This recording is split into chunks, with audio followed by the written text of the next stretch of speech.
must have been 19 or 20, and that was just as we were starting to leave the ski hill into the backcountry. I still remember it was a moderate, low hazard day, and it had just snowed a little bit, and then the wind really kicked up. My friend just did a big ski turn right above me and popped a slab. And I remember it wasn't even big, and I was like, I'll just hop over this moving snow. But it totally grabbed me, and I was doing the full ragdoll down the hill. I had managed to grab onto a tree and stop myself. As the avalanche went down in the gully, it pulled out the whole rest of the bowl, and this whole big chute went down to the valley floor. If I would have been in that, it would have been terrible, yeah. I was so keen at that point in time and really didn't know what was safe and not.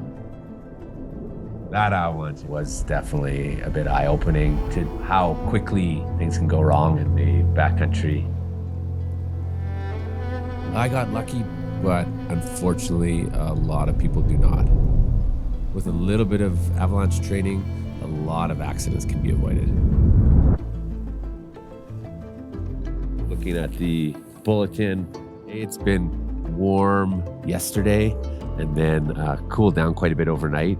Probably the main concern today would be the wet loose on the sunny aspect. If anybody has the motivation to go out into the backcountry, whether that's skiing, sledding, riding, I would say an entry-level avalanche course is totally critical.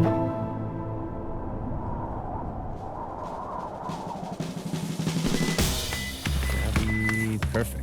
Your general entry-level avalanche course will have fundamental knowledge about avalanches, how snow and layers and snowpack work.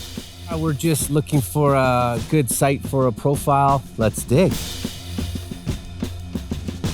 Typically you do a little bit of avalanche rescue practice, so you get your transceivers out, probe, shovel. And the beacon just comes down to the knee and you just move forward. Practice with that gear so that you know what to do if something were to go wrong. That's it.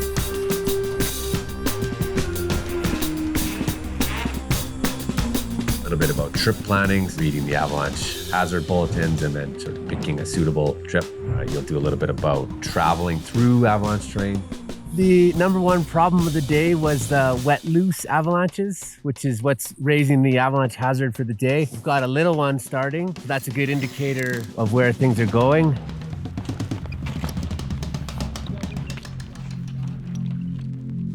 While the mountains and the snowpack can feel quite complex at times, the sort of entry-level avalanche courses give you some fundamental knowledge that allows you to maybe make sense of some of the things that you're observing out in the mountains. And that fundamental knowledge can be useful to avoid avalanche accidents.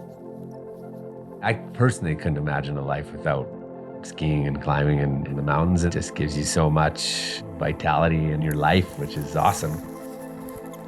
With anything, to be a master of your craft takes a lot of practice and a lot of time, and it's an ongoing sort of lifelong learning process. I've been working with avalanches for 15 years now, and I'm still learning every day.